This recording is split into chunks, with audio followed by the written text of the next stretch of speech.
అక్కయ్య, మా వసు కొడుకు పెళ్లి మీ ఊళ్ళోనేగా.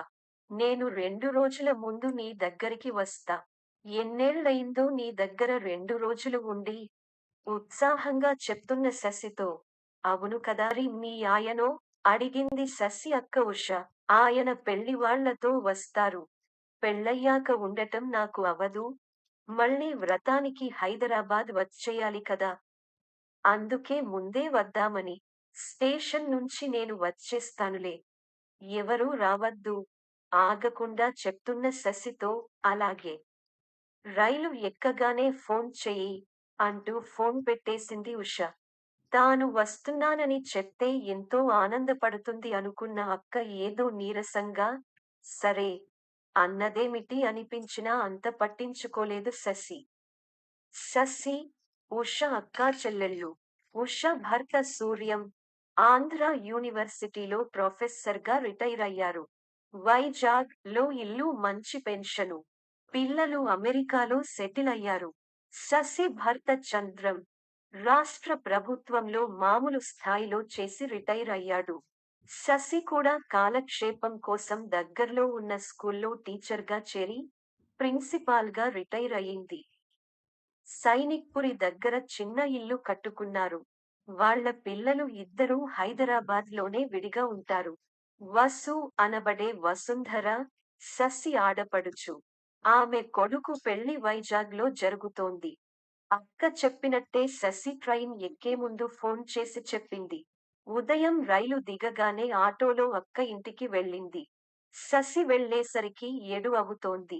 ఆటో దిగుతుంటే ఉష చీపురు పట్టుకుని గుమ్మం దగ్గర చిమ్ముతోంది.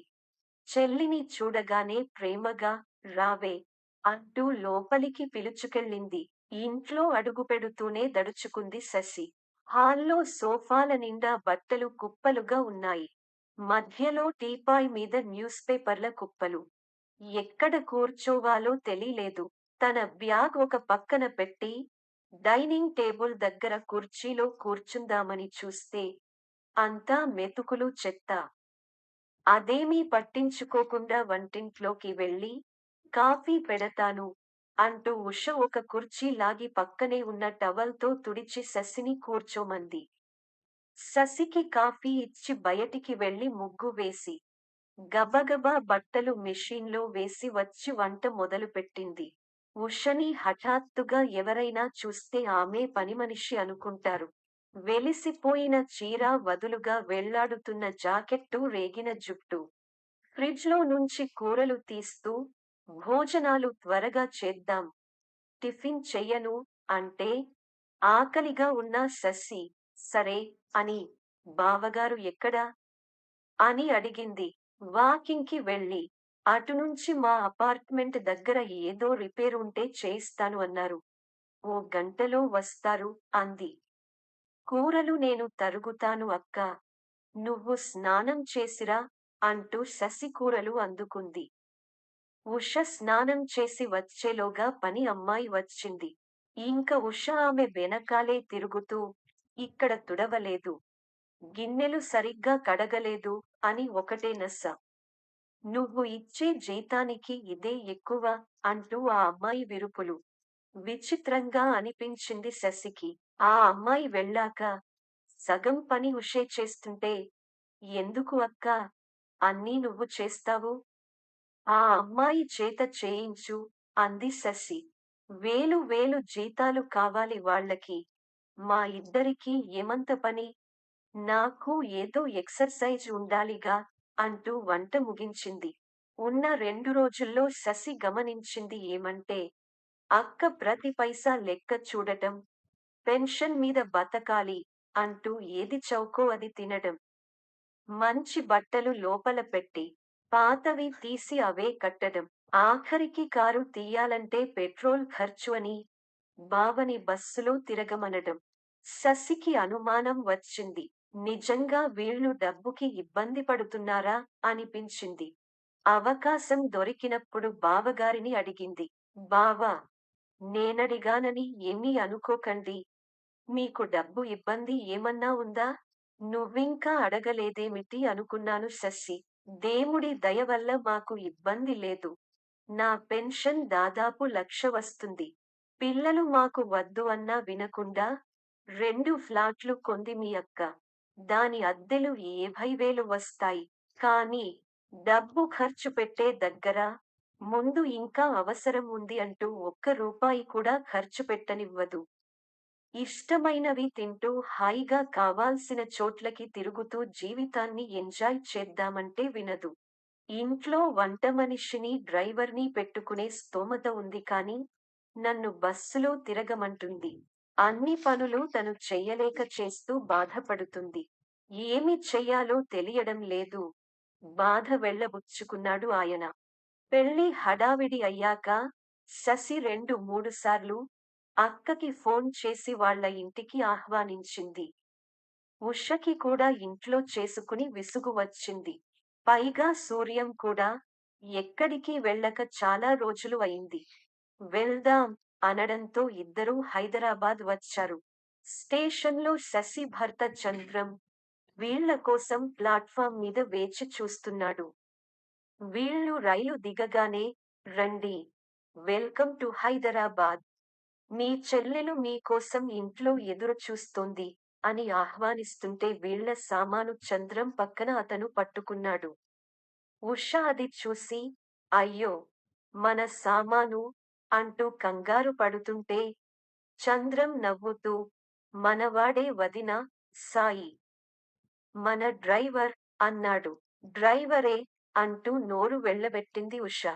కారు ఇంటి ముందు ఆగాక అందరూ దిగారు.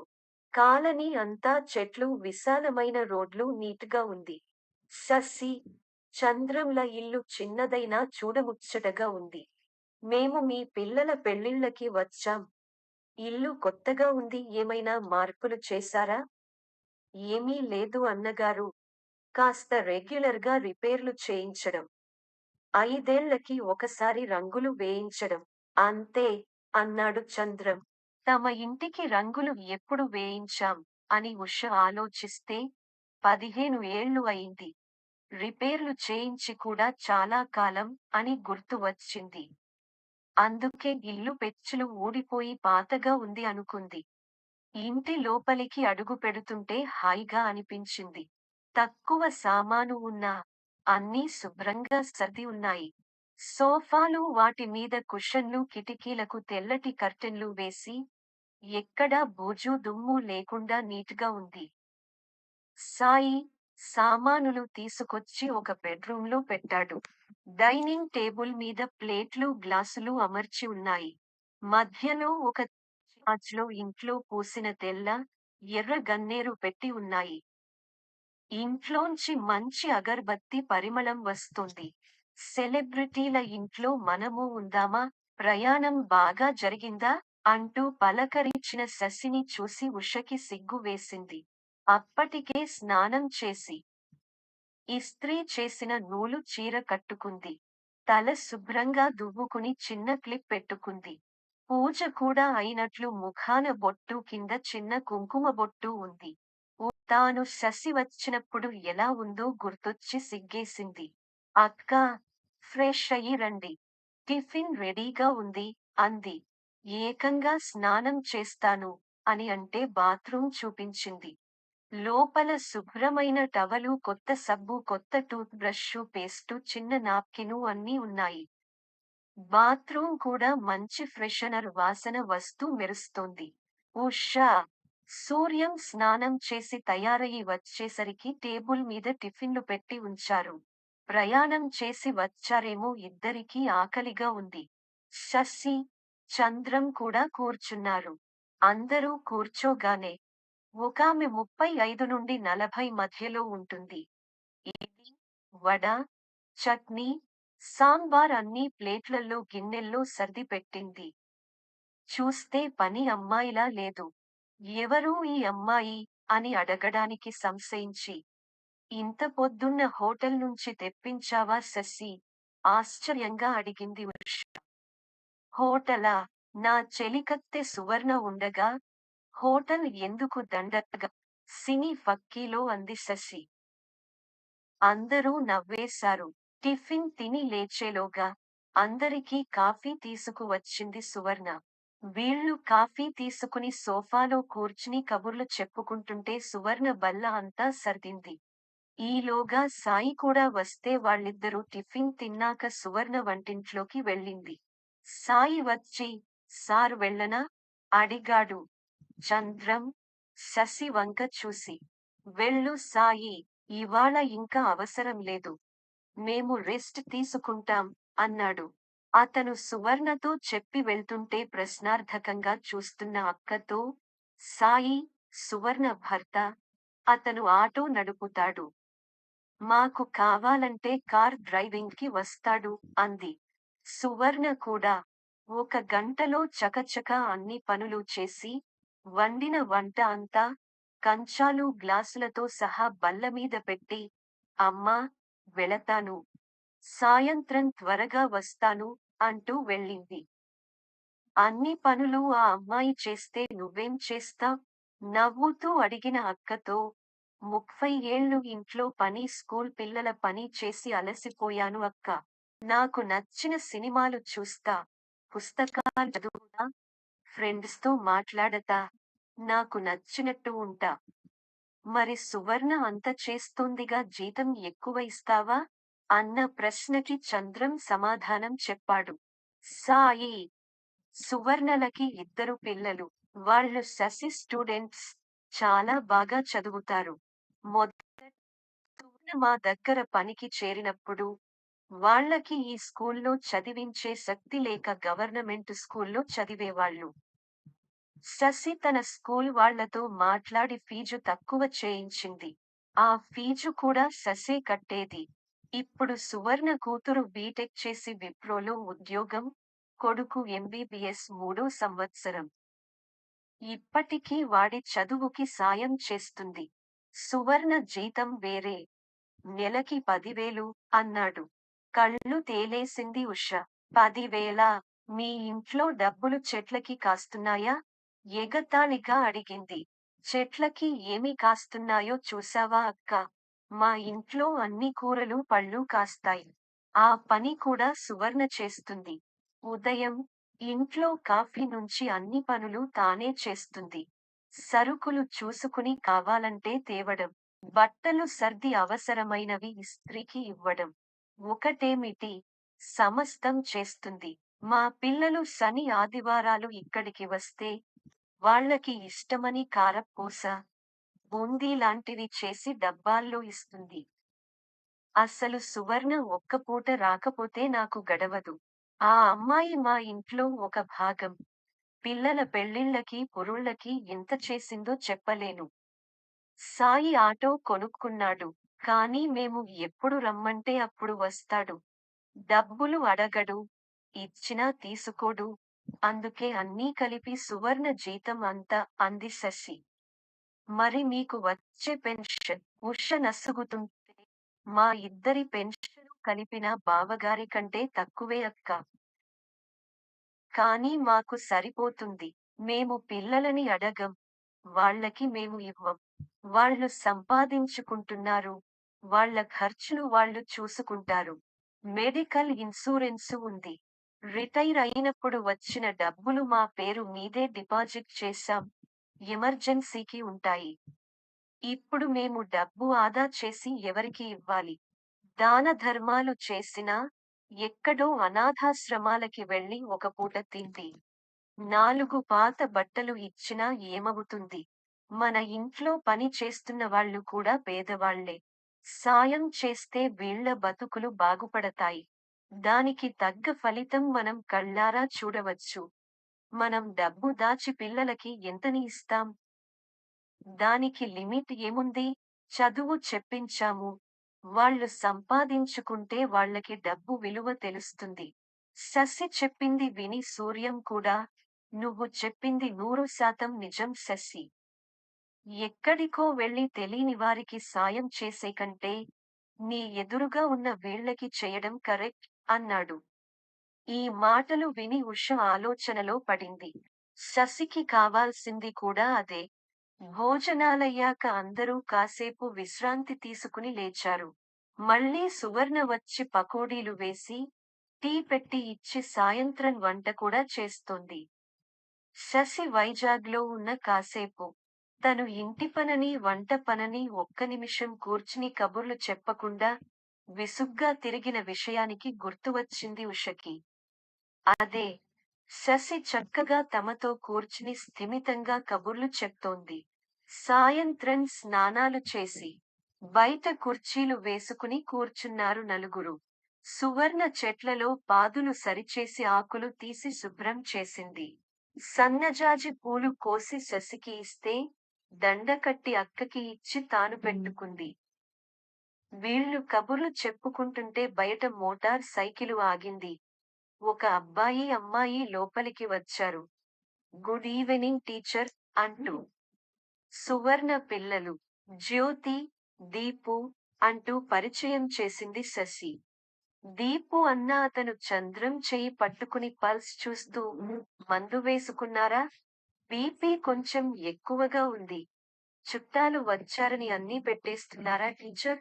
అంటూ శశి వంక చూశాడు. పర్లేదులే దీపు. ఒక రోజు తింటే ఏమీ అవదు మీ సారుకి. వదిలేయి అని. ఈ మధ్య చంద్రానికి కొంచెం బీపీ పెరిగింది. పిల్లలు దీపుకి అప్పచెప్పారు. తనేమో మరీ స్ట్రిక్ట్. నవ్వుతూ అంది శశి. బల్ల మీద పకోడీలు ఉన్నాయి. ఇద్దరూ తినండి. దీపు నీకు పరీక్ష ఉన్నట్లుంది రేపు. ఇంటికెళ్ళి శ్రద్ధగా చదువు అన్న శశిని చూసి, అలాగే టీచర్ అంటూ లోపలికి వెళ్లారు ఇద్దరూ. ఇది అంతా వింతగా ఉంది ఉషకి. ఇదేమిటి తల్లి? ఆ కుటుంబం మొత్తాన్ని నువ్వు దత్తత తీసుకున్నావా?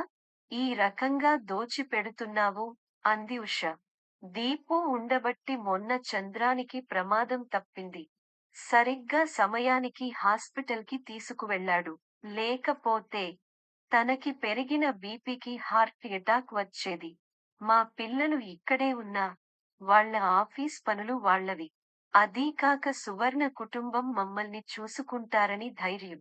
మాకు కూడా పిల్లల దగ్గర ఆ హడావిడిలో ఉండే కంటే ఇక్కడ ప్రశాంతంగా ఉండడమే ఇష్టం. కుదిరినప్పుడు మేము వెళ్తాం. వాళ్ళు వస్తారు.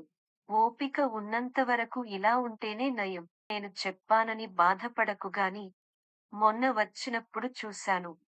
పని ఆమెకి ఇంకో 1000 ఇవ్వాలని అన్ని పనులు నువ్వే చేసుకుని అలసిపోతున్నావు. మంచి చీరలు పాడవుతాయని బీరువాలో పెట్టి పిచ్చివి కడుతున్నావు. ఎప్పుడు కట్టుకుంటావు అవన్నీ? నిజంగా మనకి ఏమన్నా అయితే అవన్నీ ఎవరికో పంచేయడమేగా. మీకు కారులో తిరిగే స్తోమత ఉంది. కాని బావగారిని బస్లో వెళ్ళమంటావు. ఆయనకి కూడా వయసు పెరిగి ఓపిక తగ్గలేదా? కూరలు ఇంటి పక్కనే పెద్ద షాప్లో రేటు ఎక్కువ అని మార్కెట్కి పంపుతావు. ఇద్దరికీ ఎంత ఎక్కువ? పక్క షాపు వాడు బతకాలిగా. మీ పిల్లలు అమెరికాలో సెటిల్ అయ్యారు. నువ్వు కొన్న ఆ ఫ్లాట్స్ వాళ్ళకి అక్కర్లేదు. నువ్వు ఉన్నన్ని రోజులు వాటిని చూస్తావు. తర్వాత ఎలాగూ అమ్మేసేదే. ఆ మాత్రానికి రిపేర్లు అది ఇది అని నువ్వు ఎందుకు అంత హైరానాపడాలి? కావాలంటే ఆ ఫ్లాట్లో నువ్వే ఉండు. పెద్ద ఇల్లు. చేయలేము. అంటే అమ్మేయండి.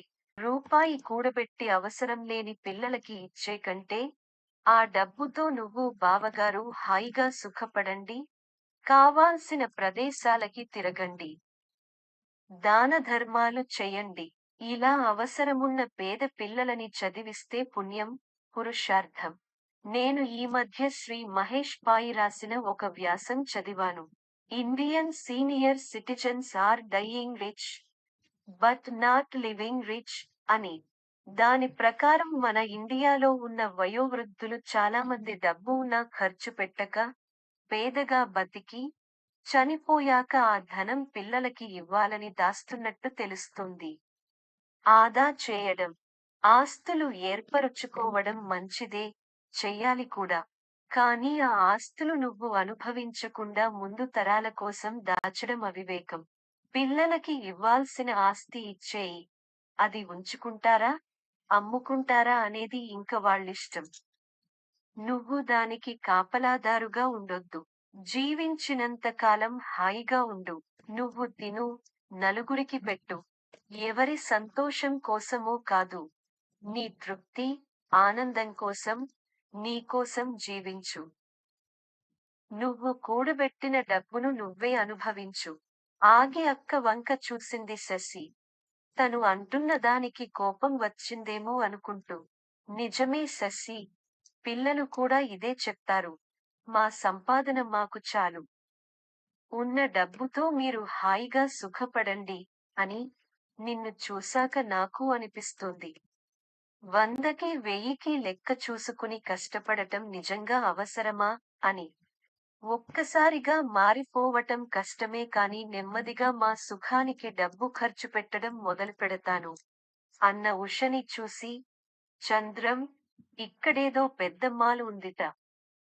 రేపు అక్కడికి వెళ్ళి 4 జతల బట్టలు షూసు కొని దారిలో హోటల్లో భోంచేసి అంటున్న సూర్యాన్ని మధ్యలోనే ఆపి, మొన్ననేగా ఒక షర్ట్ కొన్నారు. ఇప్పుడు అవసరమా? కోపంగా అంటున్న ఉషని బిత్తరపోయి చూస్తున్న సూర్యాన్ని చూసి పకపక నవ్వింది ఉష.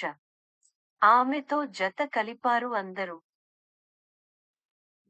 ఈ కథ మీకు నచ్చినట్లయితే లైక్ చేయండి, కామెంట్స్ పెట్టండి. ఇంకా మీ బంధుమిత్రులకి షేర్ చేయండి. ఛానల్‌ని మొదటిసారిగా చూస్తున్నవారు సబ్స్క్రైబ్ చేసుకుని, గంట పైన నొక్కి ఆల్ ఆప్షన్ సెలెక్ట్ చేసుకొని మమ్మల్ని ప్రోత్సహించండి.